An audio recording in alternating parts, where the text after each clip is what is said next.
বন্ধুরা, সকলে কেমন আছো? সকাল সকাল চলে এসেছি। দেখো আজকে নীল পূজা।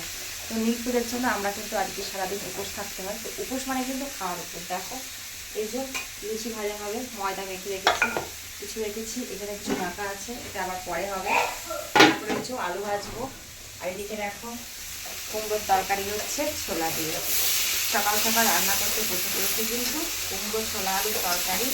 আর এখানে ছোলার ডাল আছে, ডালটা সিদ্ধ করে নিয়েছি, ছোলার ডালটা করব। তারপর ওদিকে দেখো তোমরা দেখতে পাচ্ছ সুজি বানিয়েছি, সুজি খাওয়া হবে।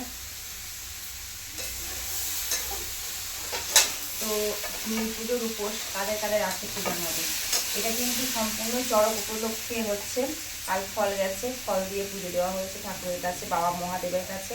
তো এই সময় নিজের উপোস কাদের করতে হয় সেটা তোমাদের একটু বলি। নিজের উপোস করতে হয় প্রত্যেকটা ছেলে মেয়েদের মাকে।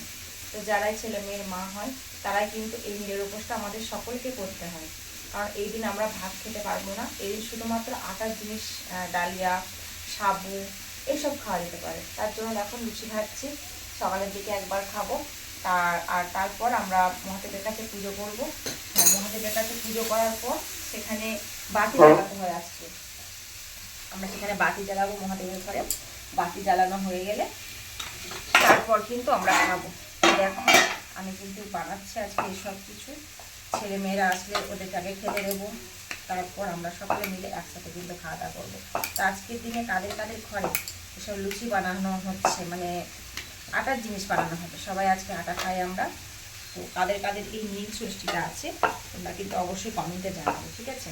আর যারা লুচি খেতে ভালোবাসো সকাল সকাল চলে এসো, ফুলকো ফুলকো লুচি কিন্তু একদম গরম গরম ভাজবো আর গরম গরম খাবো, ঠিক আছে? আমি এখন কিছু ভাজছি, আবার যখন খাবো তখন আবার ভাজবো।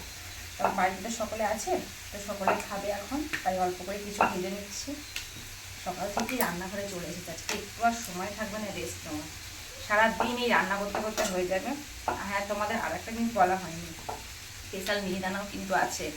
বছরের শেষ এই সময়টা নিজের উপোস করে কালকে চড়ক সংক্রান্তি, আর তারপরে আসছে পয়লা বৈশাখ। তো সকলকে পয়লা বৈশাখে অনেক অনেক শুভেচ্ছা, নতুন বছরে অগ্রিম শুভেচ্ছা সকলের জন্য জানিয়ে দিলাম। তোমরা সকলে ভালো থাকবে, আর পুরনো বছরের যত কষ্ট দুঃখ সব ভুলে নতুন বছরকে সাথী করে নতুন বছরটা যেন সুন্দরভাবে সুখে থাকুক, ভালো থাকো, সুস্থ থাকো। আজ এইটুকুনি শেষ করলাম নীল ষষ্ঠী উপলক্ষে, ঠিক আছে? এটা হচ্ছে নীল ষষ্ঠীর স্পেশাল ভিডিও। কেমন লাগলো তোমরা কিন্তু কমেন্ট করে জানাবে। তো কারা কারা নীল ষষ্ঠীর উপোস করছো সেটা কিন্তু অবশ্যই কমেন্টে জানাবে। আর কাদের কাদের উপোস করাটা লাগে না অবশ্যই তোমরা কিন্তু জানিও, ঠিক আছে? আমি কিন্তু লুচি ভাজবো, দেরি হয়ে যাবে, দেখেছো তো কড়াই বসিয়ে দিয়েছি। এবার তেল দেবো, তরকারিটা প্রায় হয়েই এসেছে। এবার তেল দিয়ে দেবো তরকারিতে। আর এইটা আমি গ্যাস জ্বেলে দেবো, লুচিটা ভাজবো, তাড়াতাড়ি করছি, ঠিক আছে?